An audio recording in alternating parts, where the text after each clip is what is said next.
presenting the transcription feature, Superman.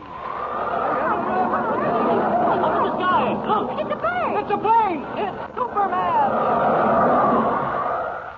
And now, Superman, strange visitor from the planet Krypton, who has come to Earth with physical powers far beyond those of mortal men, and who fights a never-ending battle against crime and oppression, disguised as Clark Kent, mild-mannered reporter for a great metropolitan newspaper. Returning from an adventure in the Caribbean Sea, Kent and young Jimmy Olsen found themselves head over heels in mystery. $5 million worth of stolen crown jewels were hurled through the window of the compartment adjoining theirs on the Atlantic Railroad's cracked Thunderbolt Express, almost hitting a young girl, sole occupant of the compartment. Recalling that two cars had been speeding along the highway near the railroad tracks, Kent, as Superman, left the train and flew back to see whether there was any connection between the cars and the jewels, leaving Jimmy alone in their compartment with the fabulous gems.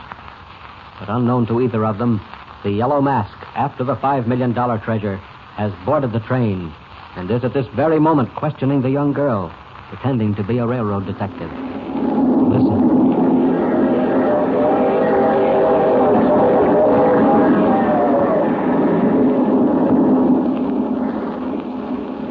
Please go on, miss. You were saying... I can't think. You're frightening me. Why do you look at me like that? Do I? I don't mean to. You stare as if you would look right through me. As if you thought I was lying. Aren't you? Aren't you lying? Answer me. Please go away. You're upsetting me. If you don't leave at once, I'll call the conductor. I beg your pardon, miss. You see, we railroad detectives have to examine every possible clue. So you are not lying. Of course not. I don't know what you mean. Let me go on. When this thing came through the window, had you been looking out? Admiring the scenery? No, I was reading a magazine. You saw nothing out the window? I tell you, I was reading. You saw nothing? Nothing. And then the crash. It must have been very terrifying. It was, believe me. Very well. Go on. What next? What happened? I don't remember. I screamed and people came running. Ah, yes, of course. People came running. And what did they find? I don't understand you. What did they find? Oh, a broken window. Glass all over the compartment. No. The object. The thing that broke the window. What was it? I don't know. Come now. Something must have shattered the glass. I tell you, I don't know. I want the truth, miss. There is no reason to hide anything. This is no fault of yours. I'm not hiding anything. We searched. Everybody searched. But there was nothing at all. That's not possible. What do you think broke the window? How should I know? After the crash, who came running? People in the car. A boy and a young man from a newspaper. What? A reporter? Yes. What was he doing here? I don't know. Traveling, perhaps. The boy was with him. What's that? A newspaper reporter and a boy? How big a boy? Oh, just a boy, possibly 12 or 13. And this reporter, miss, what did he look like? Do you expect me to remember that? I was excited, almost hysterical. Of course, naturally. But please try to remember. Was he very tall, broad-shouldered? All I remember is that he wore glasses. Glasses? Yes. This reporter, what did he do? Oh, he was very kind. He looked all over for whatever came through the window. He and the boy both. On the floor, under the couch, even out in the corridor. Excellent, miss. And then what? They didn't find a thing. They looked carefully, both of them? Yes, everywhere. Very interesting. So whatever it was that broke your window simply vanished. Is that what you tell me? Yes. Thank you, miss. I'm very much obliged to you. I mean, the railroad is obliged. Is that all? That is all. I shall now go and question the other passengers. For example, the man and the boy. Did you happen to notice which compartment they were in? Yes, the one right next to mine. Thank you, miss. I'm sorry to have troubled you. That's quite all right. Paul. Yeah, I'm here. Have you looked over the rest of the car? Yeah. A compartment with a man and a boy. Have you found that? A boy, yeah. In the next compartment, but there's no man. The boy's in there alone. Alone? Is he? The man is gone? There's no man with him. Excellent, Paul. For the moment, we're in luck. Now, look. Yeah? Go through the train. Examine every face.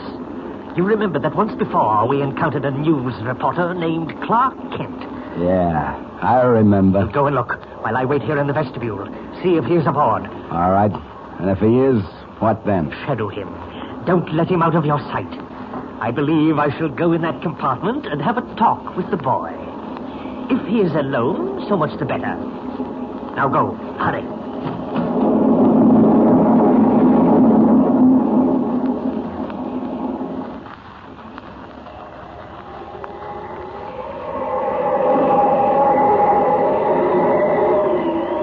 Getting dark. Been gone almost an hour and I haven't found a thing. I've combed that highway 100 miles in each direction. If those cars were mixed up in this jewel business, they've gone now. Oh, wait a minute.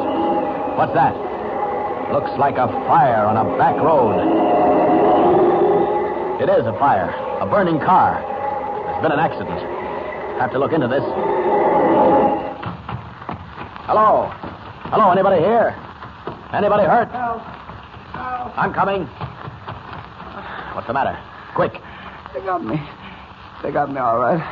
I fooled them anyway. Quick, man. Tell me where you're hurt. What happened? Jewels. Thought they get the jewels. But they didn't. The jewels. We was fighting. They stopped me on the road. Then the train came by. She was supposed to meet me on the back platform. She didn't. She? Who is she? I knew which car she was in. I kept fighting them off till the train caught up with us. Listen, man, what are you talking about? I fooled them. I slammed it right through the window. Even if they got me for it. Who? Who was it? They chased me. I thought I'd make the station before the train came in. That's what I was supposed to do, but they held me up. You tell her. That's what made me late. Done the best I could. Look, listen to me. Who are you talking about? Who held you up? Who shot you? Quick. It was after the jewels, too, but I beat him to it. The yellow mask sure got left this time. What? Who did you say? The yellow mask? Is he back of this? Yellow mask.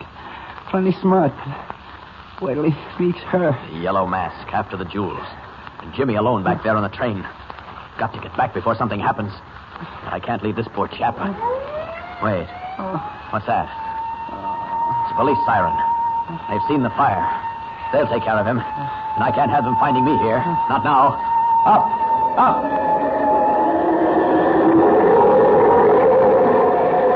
That girl. I knew she was mixed up in this. But the yellow mask. 10 to 1, he's on the train right now. Wait a minute. Jimmy's all by himself in that compartment. He's got to get back. Heaven only knows what's happening. Seconds may count. Faster! Faster!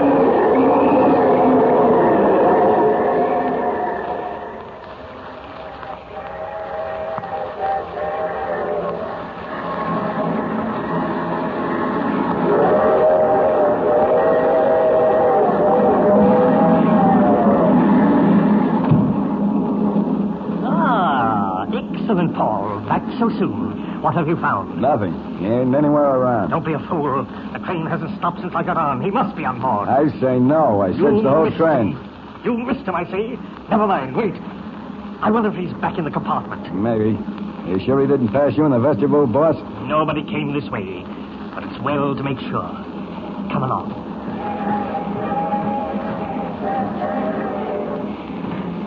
Stop. This is it. Listen carefully, Paul. You hear anyone talking inside? No. I don't hear a thing. Wait a minute. Yes, I do, too. Is it Kent?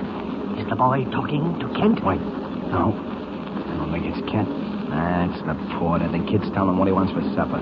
I'd prefer to find him alone, but I can't wait. Either the boy or Kent may have picked up the jewels. And if they did, they're hidden in that compartment, and the boy will know where. What'll I do, boss? You wait in the corridor or in the vestibule. If the man I described to you, the one I think may be Kent, if he does come back, keep him away. Keep him away, boss? How? My dear Paul, however you think best. Believe me, I shall ask no questions. Okay. But what if the kid won't talk? What if he puts up a holler? He'll talk, Paul. I'll promise you that. And he won't yell, not even once. That is also a promise. Now then, keep your eyes open. And if Kent comes back... Okay, boss. If he does, I know what to do. Very well. Now, quiet. Is the door unlocked? Must be. The porter just went in. Quiet. and some roast beef and French fried potatoes and a big glass of milk. Yes. Is that you, Mr. Kent? Oh, who are you? I am the railroad detective, son. Oh, I thought it was Mr. Kent coming back. What do you want? So, you thought it was Mr. Kent. Mr. Clark Kent of the Daily Planet, eh? Stay right where you are, Potter. Don't move. Yes, sir, boys. What's your name, son? Jimmy Olsen. What do you want? Where are the jewels? What? Don't play with me, boy, and don't cry out. Don't make a sound. Where are the jewels? Why should I tell you? Who are you? So, then they are here. And as for who I am, I will tell you. The Yellow Mask.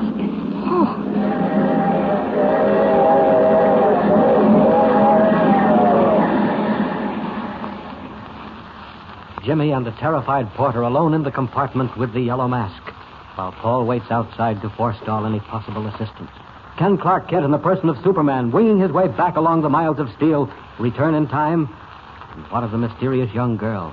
Don't miss the next exciting chapter. Tune in again and follow the story with Superman.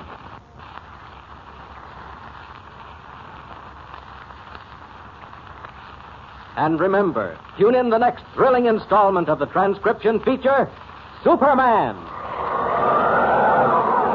Up in the sky, look! It's a bird! It's a plane! It's Superman!